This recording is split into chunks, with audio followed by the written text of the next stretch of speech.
저는 홍수영입니다. 올해 71살이지요. 평생을 아끼고 또 참으며 오직 집안에 돈을 채워 넣는 것만을 알았던 삶이었습니다. 그날은 제 손자 준우의 18번째 생일이었어요.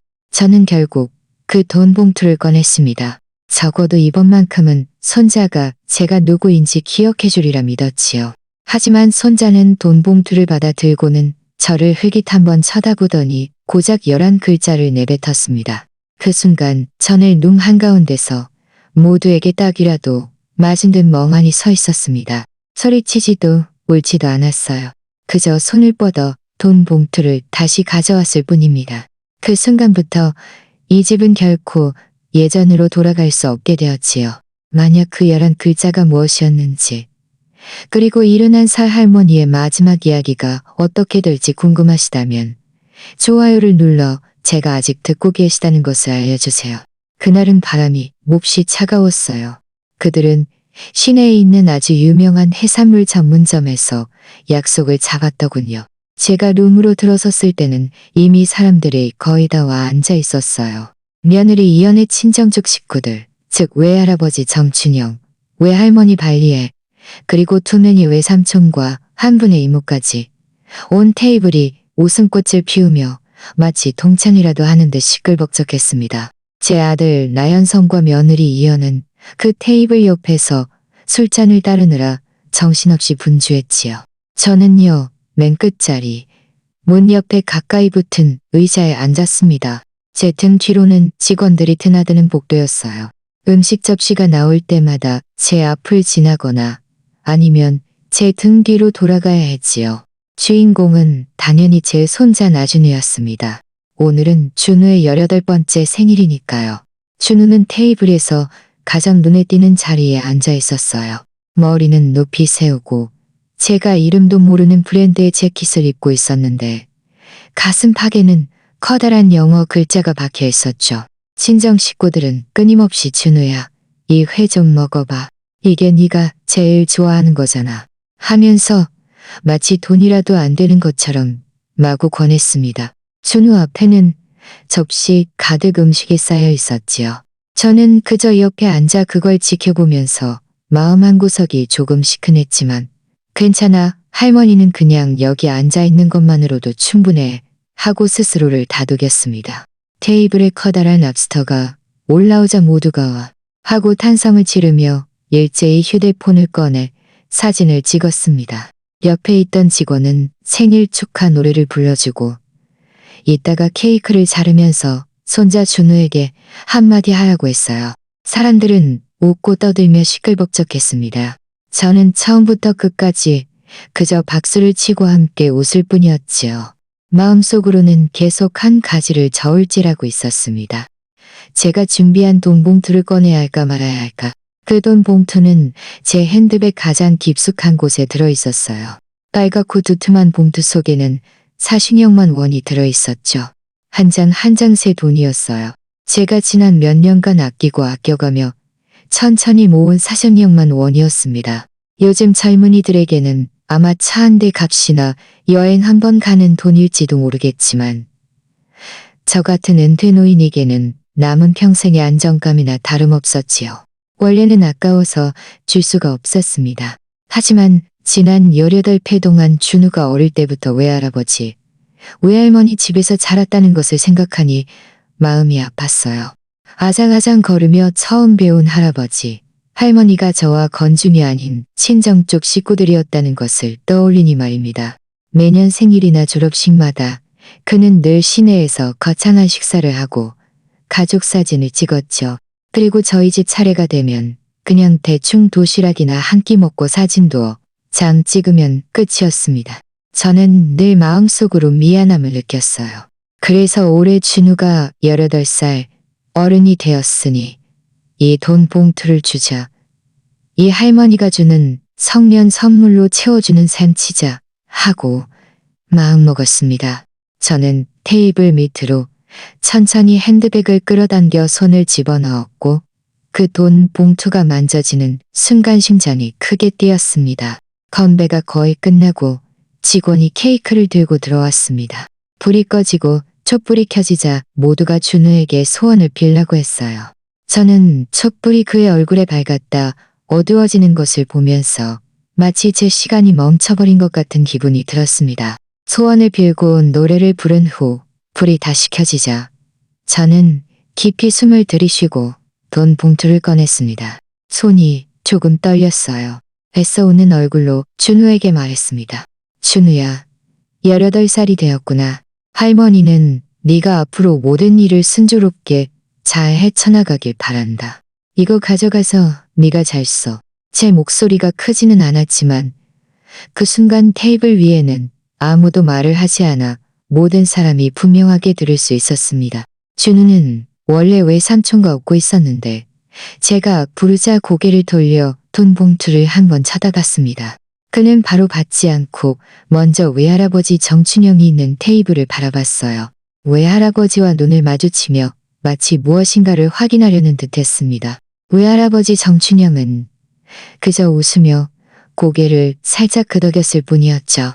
그제야 준우는 천천히 손을 뻗어 돈 봉투를 받아 들었습니다. 봉투의 두께를 느끼자 그의 눈빛이 분명하게 밝아졌어요. 그 순간 저는 마음속으로 조금 안도했습니다. 그래, 준우가 기뻐하면 됐어. 하지만 다음 순간 그는 입꼬리를 살짝 올리며 제가 이해할 수 없는 표정을 지었습니다. 고개를 들어 저를 바라보며 천천히 한 글자 한 글자 말했습니다. 이제 와서 큰 손인 척 연극하는 거예요. 누구한테 보여주려고요? 룸 안의 공기는 마치 누가 정지 버튼이라도 누른 듯 했습니다.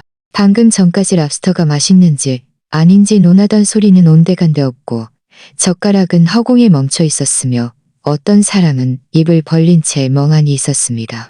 제 귀 속에는 아무것도 들리지 않았어요. 그저 그 11글자만이 제 머릿속을 맴돌며 반복될 뿐이었습니다. 이제 와서 큰 손인 척 연극하는 거예요. 누구한테 보여주려고요? 연극? 그는 제가 연극을 한다고 말했습니다. 제가 준비한 그 사형형만 원이 그의 입에서는 제가 사람들 앞에서 잘난 척하는 연극이 되어버린 겁니다. 제 아들 나연성은 손에 든 맥주잔을 턴테이블 가장자리에 쨍 하고 부딪혔습니다. 며느리 이연은 얼굴이 피 한 방울 없는 듯 창백해졌고 입을 열었지만 한마디도 제대로 뱉어내지 못했습니다.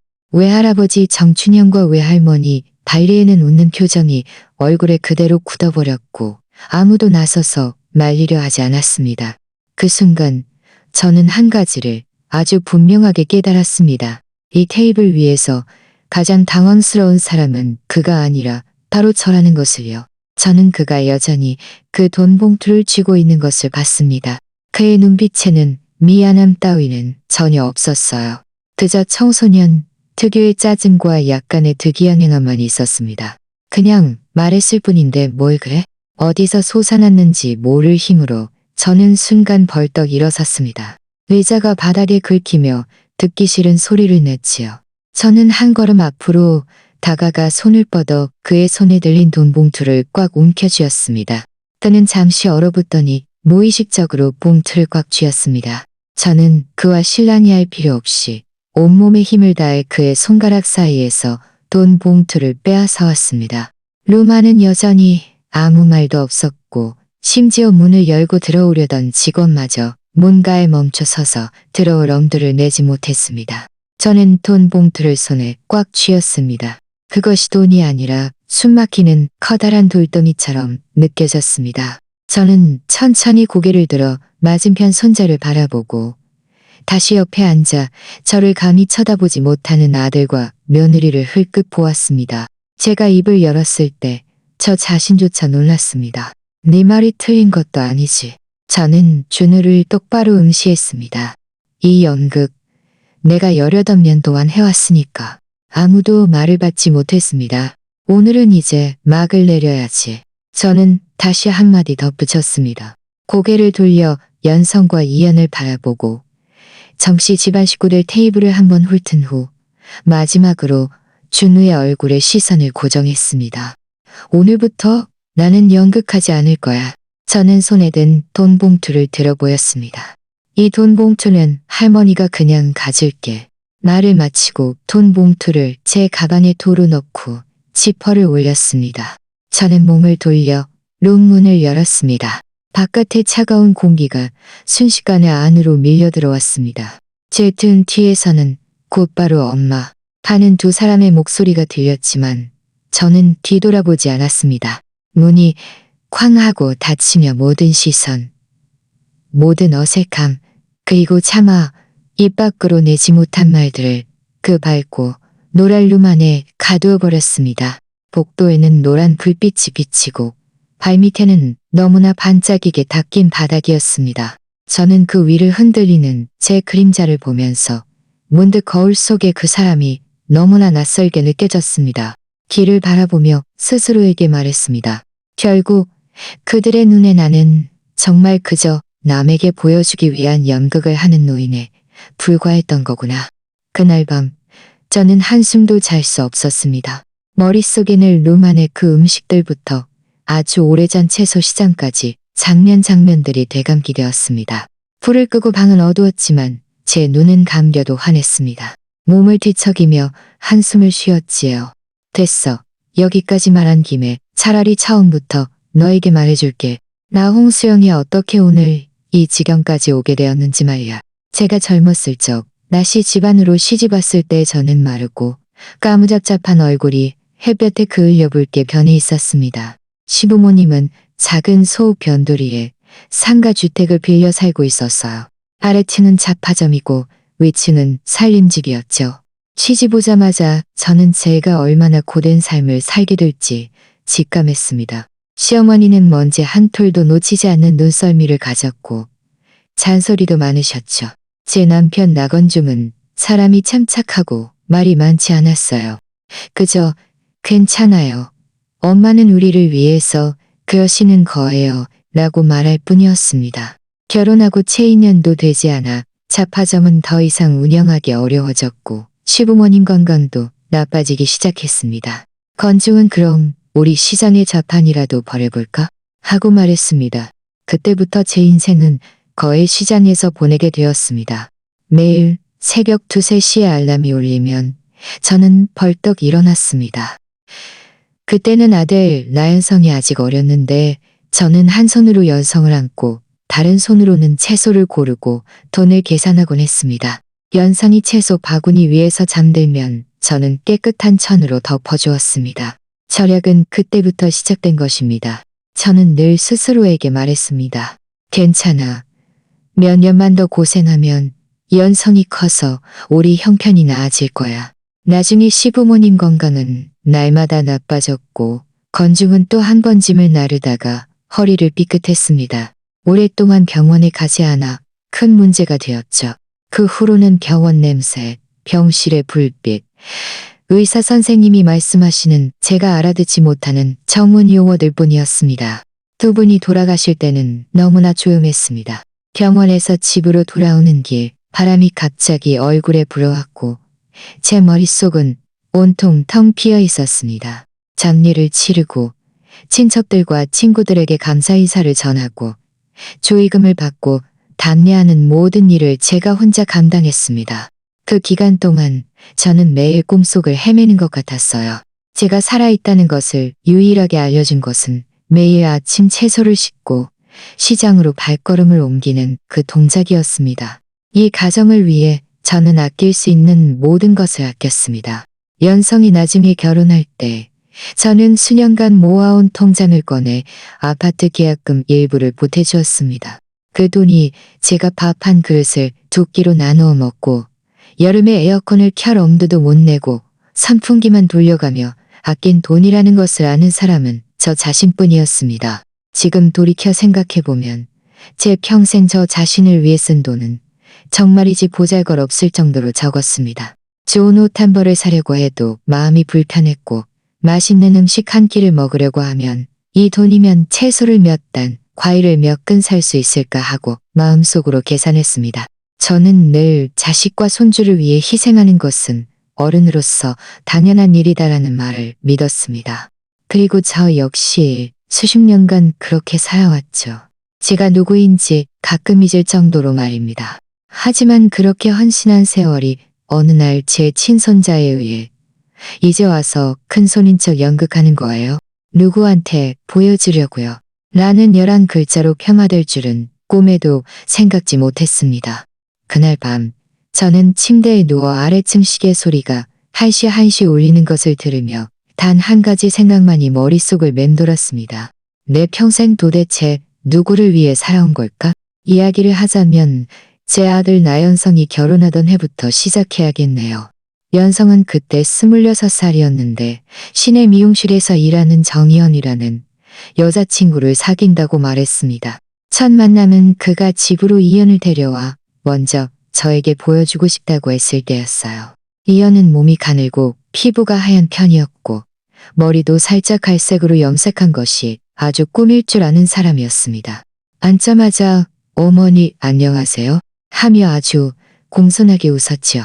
나중에 정식으로 약혼하고 나서는 저를 엄마라고 불렀는데 말솜씨도 꽤 달콤했습니다. 결혼식 날 호텔에서 2테이블을 잡았는데 시내 쪽 친척들이 많았어요. 저희 쪽은 원래 사람이 별로 없었죠. 저는 한쪽 구석에 앉아 단상 위에서 2사람이 건배하는 것을 보면서 마음이 시큰했지만 그래도 뿌듯하다고 생각했습니다. 얼마 지나지 않아 이연이 임신했습니다. 그때 저는 정말 부지런히 진심으로 좋은 시어머니가 되려고 노력했어요. 이연이 임신했을 때 저는 매일 닭곰탕이나 갈비찜을 끓여 보온병에 담아 그들이 빌린 작은 원룸 3층까지 들고 올라갔습니다. 땀을 뻘뻘 흘리며 테이블에 음식을 놓으면서도 오늘 밥 잘 챙겨 먹었니? 많이 쉬어야 한다고 물었지요. 이연은 입으로 고맙습니다. 엄마라고 말했지만 사람이 그렇게 나쁘지는 않았어요. 그저 늘 휴대폰만 들여다보며 아 하고 대답할 뿐이었죠. 아이가 태어났을 때 저는 병원에서 며칠 밤을 지샜습니다. 밤중에 아기 울음소리가 들리면 제가 제일 먼저 벌떡 일어나 기저귀도 갈아주고 분유도 먹였습니다. 그때 품에 안은 작고 연약한 준우를 보면서 제 마음은 한없이 부드러워졌어요. 앞으로 할머니가 꼭 너를 아껴줄게 하고 생각했습니다. 퇴원하고 산후조리를 할 때부터는 조금 다른 목소리가 들리기 시작했습니다. 저는 예전 시골 방식대로 여자는 아이를 낳고 나면 바람을 쐬면 안 되고 찬물을 마시면 안 되며 참기름 미역국이나 생선탕을 많이 먹어야 한다고 생각했습니다. 그래서 매일 아침 일찍 시장에 가서 생선을 사다가 집에서 끓여 그들 집으로 가져갔지요. 그런데 문을 열고 들어가자마자 달리애가 요즘 젊은 사람들은 그렇게 옛날 방식대로 할 필요 없어요. 너무 기름지면 처지 막힐 수도 있고요 라고 말하는 것을 들었습니다. 이연도 제가 끓여온 국을 보면서 어머니 이렇게 힘드실 필요 없어요. 저희 집 아래층에 가게가 있어서 언제든 먹고 싶은 걸 해 먹을 수 있어서 훨씬 편해요 라고 말했습니다. 저는 그 자리에서 딱히 할 말이 없어서 그저 국을 내려놓고 어색하게 괜찮아요. 제가 겸사겸사 들른 거예요 라고 말했습니다. 한 번은 아기가 계속 울어서 제가 안아들고 살살 토닥이며 무심코 말했습니다. 아기는 너무 계속 안아주면 버릇 나빠져. 나중에 허리 아프다고 할 거야. 이건 옛날 시장에서 들었던 경험담이었죠. 그런데 이연이 그 자리에서 얼굴을 싹 바꾸더니 목소리는 크지 않았지만 제가 분명하게 들을 수 있게 말했습니다. 엄마, 요즘 육아 방식은 다 달라요. 저희는 책도 보고 외국 육아법도 봤는데 아기가 울지 않을 때 내려놓아야 안정감을 느낀대요. 발리애가 즉시 말을 받았습니다. 맞아. 요즘 시대가 다르잖아. 그냥 젊은 애들이 알아서 키우게 두면 돼. 괜히 시어머니랑 며느리 둘 다 스트레스 받지 말고. 점점 아이를 누가 돌볼지에 대한 중심이 흔들리기 시작했습니다. 준우가 좀 더 잘 뛰어다닐 무렵 그는 거실을 뛰어다니며 외할아버지, 외할머니, 나봐요 하고 외쳤습니다. 그 외할아버지, 외할머니는 정춘영과 발리애를 부르는 말이었죠. 아주 자연스럽게 말입니다. 저를 보면 그는 잠시 머뭇거리고는 조금 움츠러들다가 어른들이 일러준 후에야 작은 목소리로 할머니하고 불렀습니다. 는 아주 길게 늘어졌는데 마치 교과서에서 갑자기 호명된 학생처럼 말이죠. 저는 매번 그 소리를 들을 때마다 입으로는 아이고 불렀네 하고 웃었지만 마음속으로는 할머니라는 두 글자가 그의 마음속에서 두 가지로 나뉘어 있다는 것을 분명히 알았습니다. 저는 좀 더 낯선 쪽에 속하는 할머니였지요. 점점 더 커가면서 그 차이는 더욱 분명해졌습니다. 명절 때마다 그들은 보통 시내 쪽에서 먼저 모였습니다. 정춘영은 푸짐한 한상을 차리고 TV에서는 예능 프로그램이 틀어져 있었고 사람들은 화투를 치거나 돈 봉투를 주고받으며 시끌벅적했지요. 찍어온 사진들은 모두 활짝 웃는 얼굴이었습니다. 저희 집 차례가 되면 대부분은 그쪽에서 식사를 마친 후에 소읍에 있는 저를 찾아오는 시기였어요. 한 번은 설날 밤 8시가 넘어서야 도착했습니다. 저는 부엌에서 이미 여러 가지 음식을 준비해 두었죠. 문이 열리고 준우가 들어서는데 손에 돈 봉투가 한가득이고 눈이 반짝였습니다. 제가 준우야, 이리 와. 할머니도 음식 해놨어. 이 생선 방금 막 건져낸 거야. 하고 불렀습니다. 그는 식탁을 흘끗 보더니 첫 마디가 저 방금 이미 먹었어요였습니다. 말투는 아주 평온했죠. 저는 웃으며 말했습니다. 괜찮아. 좀 더 먹어도 괜찮아.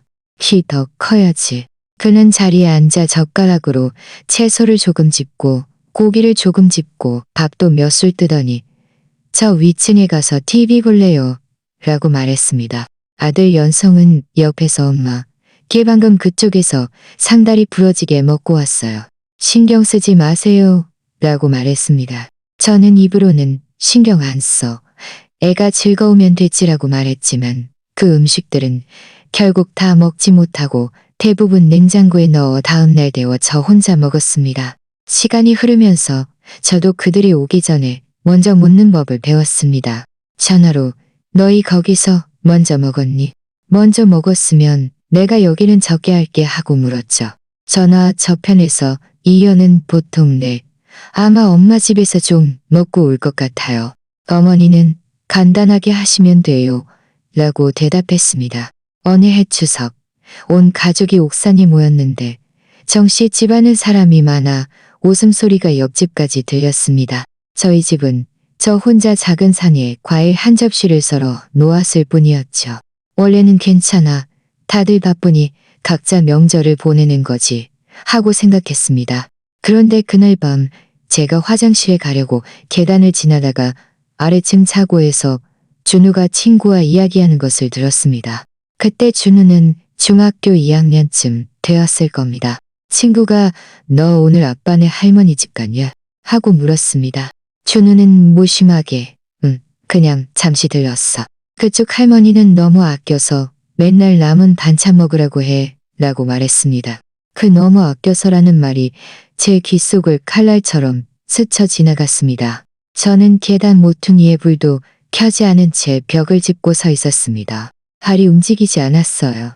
제가 움직이기라도 하면 소리가 날까봐 두려웠습니다. 친구가 하하 웃으며 그럼 너 앞으로 가지 말라고 말하자. 준우도 그러게 거기 가면 너무 재미없어라고 대답했습니다. 그날 밤 저는 뒤척이다 잠을 이루지 못했습니다. 마음속으로는 계속 생각했습니다. 결국 그들의 입에서 나는 이미 너무 아껴서 남은 반찬이나 먹으라는 할머니가 되어버린 거구나. 그때는 몰랐습니다. 앞으로 더 듣기 싫은 말이 저를 기다리고 있을 줄은요. 그 순간 저는 정말이지 제가 마치 덧셈처럼 느껴졌습니다. 그렇게 시간은 해마다 흘렀고 올해 준우가 18살이 되어 생일 잔치를 열었습니다. 저는 결국 그 자리에서 이제 와서 큰손인 척 연극하는 거예요? 누구한테 보여주려고요? 라는 말을 듣고서야 비로소 반쯤 정신이 들었습니다. 그날 새벽 5시가 넘어서야 창밖이 희미하게 밝아왔습니다. 저는 더 이상 견딜 수 없어 일어나 옷을 갈아입고 밖에 나가 걷기로 했습니다.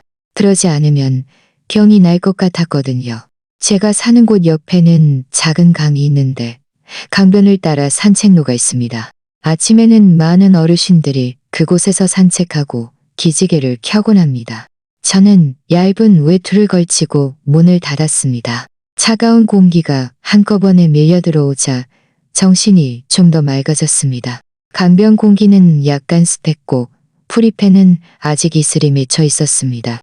몇 걸음 걷지 않아 저는 익숙한 뒷모습을 보았습니다. 오미란이었습니다. 저보다 한 살 어렸고 예전에는 청소부로 일하다가 나중에는 학교에서 청소 일을 했죠. 저희들보다 훨씬 부지런히 움직이는 사람이었습니다. 은퇴 후에는 매일 아침 강변에 나타나는 것이 일상이었어요. 그녀는 멀리서 저를 보더니 눈을 가늘게 뜨고 말했습니다. 아이고, 수연이네. 이렇게 일찍 나왔어? 너 평소에는 해가 엉덩이에 닿아야 겨우 일어나서 시장 보러 가지 않았어? 저는 애써 웃으며 말했습니다. 오늘은 좀 일찍 일어났어. 어제 너무 기름진 걸 먹었더니 속이 안 좋아서 운동 좀 하려고. 그녀는 다가와 고개를 기울여 한참 저를 응시하더니 갑자기 말했습니다. 너 눈이 부었네. 어제 울었어?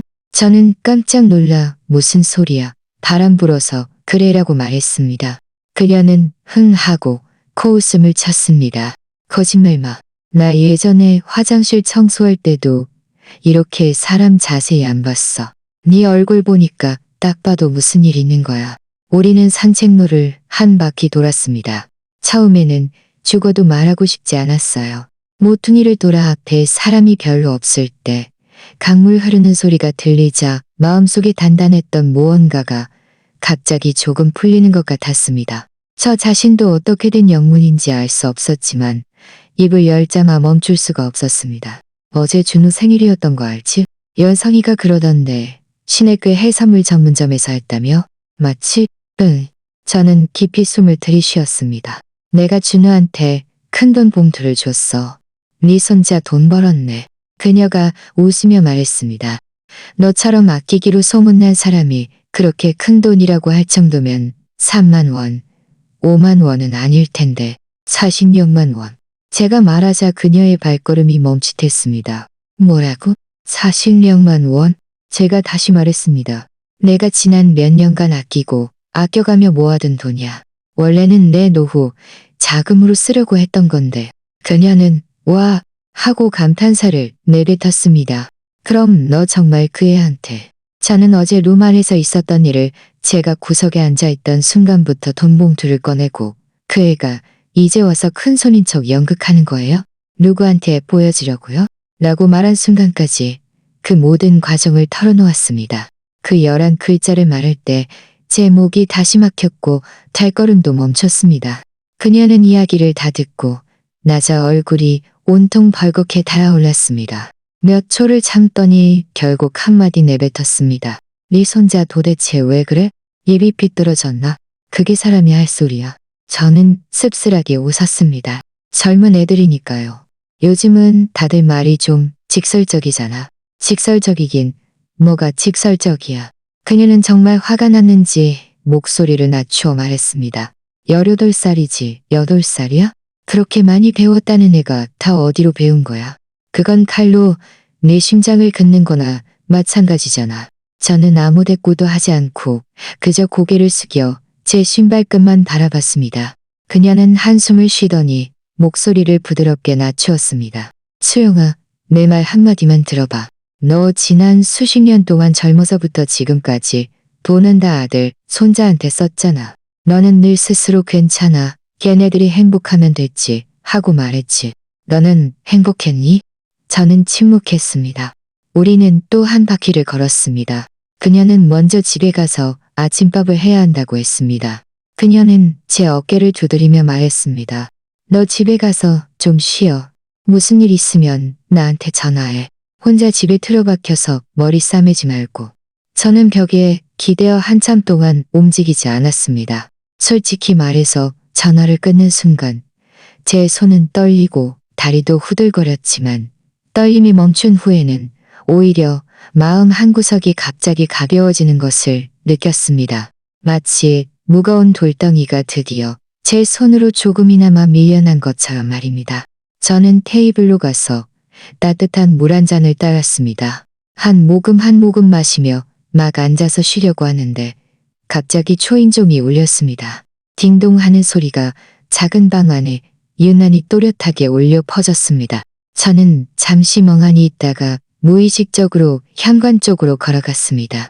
이미 누가 왔을지 어렴풋이 짐작하고 있었죠. 현관 구멍으로 들여다보니 역시나 문 밖에는 나연성이 서 있었습니다. 문을 열자 차가운 바람이 먼저 밀려 들어왔고 희미한 담배 냄새가 섞여 있었습니다. 나연성은 문 밖에 서 있었는데 외투 지퍼도 올리지 않은 채 눈은 붉게 충혈되어 밤새 잠을 제대로 못 잤다는 것을 한눈에 알 수 있었습니다. 저를 보자 그의 입술이 파르르 떨렸습니다. 엄마, 저는 옆으로 비켜서 그가 들어오도록 했습니다. 그는 스위퍼로 갈아 신고 거실 소파에 털썩 주저앉았습니다. 손을 오므렸다 켰다 불안해했습니다. 저는 따뜻한 물 한 잔을 따라 테이블에 놓으며 마시려면 마셔라고 말했습니다. 저는 맞은편에 앉아 먼저 입을 열지 않았습니다. 집안은 조용했고 바깥 오토바이 소리와 벽에 걸린 시계 소리만 들릴 뿐이었습니다. 몇 초 후 그가 먼저 한숨을 쉬었습니다. 엄마, 어제 그 일, 저는 눈을 들어 물었습니다. 무슨 일? 그는 시선을 피했습니다. 그냥 준우가 엄마한테 말실수한 그 일이요. 저는 하고 대꾸하며 말을 받지 않았습니다. 그는 제가 아무 반응이 억자할 수 없이 계속 말했습니다. 걔가 어릴 때부터 잔인 장모님 쪽에서 자라서 엄마랑 별로 안 친해서 말실수를 한 거예요. 젊은 애들이 말이 좀 험할 수도 있잖아요. 엄마도 예전에는 젊었잖아요. 저는 여전히 그를 바라볼 뿐이었습니다. 그는 제 시선에 불안해하며 급히 본론으로 들어갔습니다. 하지만 오토바이 문제는 정말 급해요. 걔가 이미 오토바이 계약금까지 냈는데 오토바이 가게에서 며칠 안에 잔금 안 내면 취소한다고 하거든요. 엄마, 어제 돈 봉투까지 꺼내셨잖아요. 그냥 이미 일어난 일이라고 생각하고 돈을 준우에게 쓰게 해서 엄마가 얼마나 걔를 아끼는지 알려주세요. 저는 살짝 웃었습니다. 그 웃음은 저 자신도 늙었다고 느낄 만큼 씁쓸했습니다. 그래서 너는 오늘 그 애가 뭘 잘못했는지 말하러 온 게 아니라 나한테 돈을 달라고 온 거니? 그는 급히 손을 저었습니다. 엄마, 그게 아니에요. 걔도 집에 가서 자기가 엄마한테 그렇게 말하면 안 됐다고 말했어요. 저는 그를 바라보며 물었습니다. 어떻게 말하면 안 됐다고? 그의 목소리는 점점 작아졌습니다. 그냥 엄마가 큰손인 척 연극한다고 말하면 안 됐다고요. 저는 의자 등받이에 기대어 이 아들을 바라보니 문득 조금 낯설게 느껴졌습니다. 저는 천천히 입을 열었습니다. 너 준우한테 가서 말해. 할머니의 그 40년만 원은 이미 그의 손에서 다시 가져왔다고. 우리는 이제 그 돈 봉투는 없던 셈 치자고. 그는 눈을 크게 떴습니다. 엄마, 걔는 엄마 손자잖아요. 당연히 내 손자인 거 알지. 저는 그를 올려다 봤습니다. 하지만 그날로 만해서 걔가 나를 할머니로 대했니? 그는 말문이 막혀 한동안 말을 잇지 못했습니다. 제가 다시 물었습니다. 너도 그의 아빠인데 나를 네 엄마로 대했니? 그는 급소를 맞은 듯 엄마, 저는 엄마를 한 번도 부정한 적 없어요. 하고 외쳤습니다. 저는 씁쓸하게 웃었습니다. 부정한 적이 없다고? 그럼 너는 가장 먼저 내가 얼마나 아팠는지를 생각했니? 아니면 그 오토바이 잔금을 생각했니? 거실에는 벽시계 초침 소리만 남았습니다. 저는 천천히 일어서서 한 글자 한 글자 또박또박 말했습니다. 내가 지금 분명히 말할게. 그 40년만 원은 이미 내 손으로 돌아왔고 앞으로는 오직 나 자신을 위해 쓸 거야. 더 이상 너희의 아파트 계약금도 오토바이 잔금도 누구의 비상금도 아니야. 그의 눈가가 조금 붉어졌고 뭔가 더 말하려는 듯 했습니다. 제가 손을 들어 막았습니다. 네가 집에 가서 네 아들을 꼬짓든 네 아들을 안쓰럽게 여기든 그건 다 네 집안일이야. 저는 깊이 숨을 들이쉬었습니다. 하지만 한 가지는 기억해야 해. 할머니의 마음도 살로 되어 있어. 짓밟혀서 엉망이 되면 나는 두 번 다시 남에게 밟히도록 내어주지 않을 거야. 그는 오랫동안 침묵하며 그저 손을 꽉 쥐었다 폈다 할 뿐이었습니다. 마침내 그는 일어섰습니다. 엄마, 저 먼저 갈게요. 어쨌든 건강 잘 챙기세요. 저는 고개를 끄덕이지도 젓지도 않고 그저 몸을 돌려 찻잔을 치웠습니다. 문이 등 뒤에서 딸깍하고 조용히 닫혔습니다. 저는 온몸에 기운이 빠진 것처럼 다시 의자에 주저앉았습니다. 손바닥에는 땀이 흥건했습니다. 그날 이후 집안은 며칠 동안 조용했습니다. 전화도 울리지 않았고 초인종도 울리지 않았습니다. 저는 평소처럼 시장에 가서 채소를 샀고 가게 아주머니는 여전히 저에게 잡담을 건넸습니다. 요즘 아드님 통 못 보네요? 저는 웃으며 다들 바쁘죠라고 가볍게 말했지만 마음속은 텅 비어 있었습니다. 저는 1인용 의자에 앉아 손바닥에 땀이 흥건했습니다. 솔직히 그들이 저렇게 하는 것을 보니 마음이 안 움직이는 것은 아니었어요. 결국 제 아들이고 제 손자니까요. 하지만 눈을 감기만 하면 그 11글자가 튀어나왔고 그 음식들, 그 돈 봉투가 모두 다시 눈앞에 선명하게 떠올랐습니다. 마음속의 그 균열은 죄송합니다. 두 마디 때문에 나아질 리가 없었습니다. 저는 오랫동안 침묵했습니다. 준우의 울음소리가 크게 흐느끼는 소리에서 점차 작은 흐느낌으로 변하고 연성이 허리 숙인 자세를 더 이상 버티지 못하고 다리가 살짝 흔들릴 때까지 기다렸다가 제가 입을 여왔습니다. 일어나. 제 목소리는 크지 않았지만 두 사람 모두 들었습니다.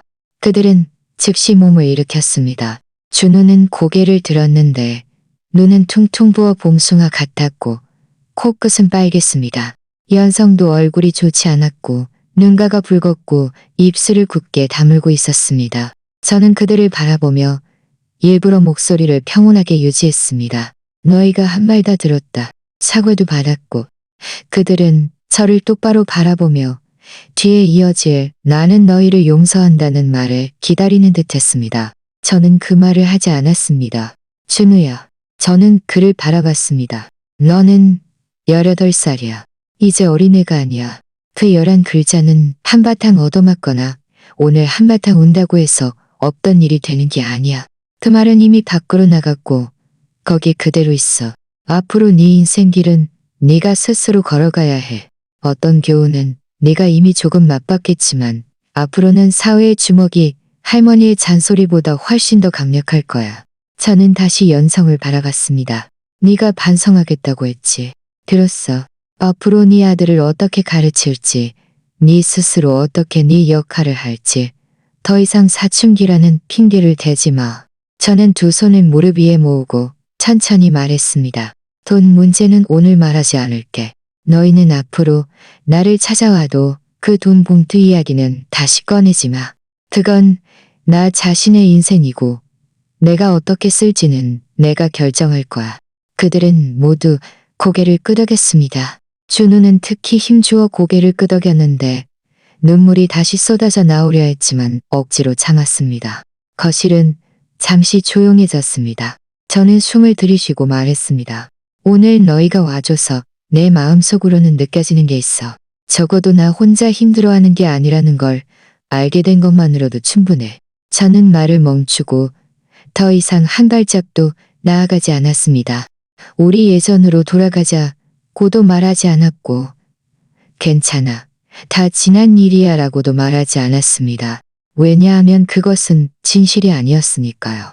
연성은 눈가가 붉어진 채 작은 목소리로 말했습니다. 저희를 오게 해주셔서 감사합니다. 그는 고개를 돌려 아들에게 할머니께 작별 인사드려라고 말했습니다. 준우는 숨을 들이쉬고 고개를 끄덕였습니다. 할머니, 오늘 저희 이야기 들어주셔서 감사합니다. 앞으로는 제가 스스로 돈을 벌게요. 다시는 할머니를 현금, 자동 인출기로 생각하지 않을 거예요. 그가 말을 마치고 다시 저에게 깊이 허리 숙여 절했습니다. 이번에는 제가 피하지 않고 그저 조용히 앉아 그가 허리 숙이는 것을 지켜봤습니다. 마음 한구석이 시큰했고 조금 지치기도 했습니다. 그들은 문으로 가서 슬리퍼를 갈아 신고문을 열었습니다. 문이 닫히려는 순간 준우가 갑자기 뒤돌아 저를 바라봤습니다. 눈은 여전히 붉었지만 훨씬 또렷해 보였습니다. 할머니, 건강하세요. 이번에 그가 할머니라고 불렀을 때는 목소리가 아주 안정적이었고 흔들리지 않았습니다. 저는 그저 고개를 끄덕였습니다. 문이 조용히 닫히며 딸깍 하는 소리가 났고 거실은 다시 조용해졌습니다. 저는 제자리에 앉아 시계가 계속 가는 소리를 들었습니다. 베란다에서 바람이 살랑이며 난초 향기를 실어 날라왔습니다. 저는 손을 들어 눈가를 닫고서야 언제부터인가 눈가가 촉촉해져 있었다는 것을 깨달았습니다. 여기까지 들어주셔서 감사합니다. 그리고 함께 해주셔서 감사드립니다. 댓글로 여러분의 생각을 남겨주세요. 천천히 읽고 천천히 답글 드리겠습니다. 마음에 드셨다면 좋아요를 누르고 알림벨을 켜주세요.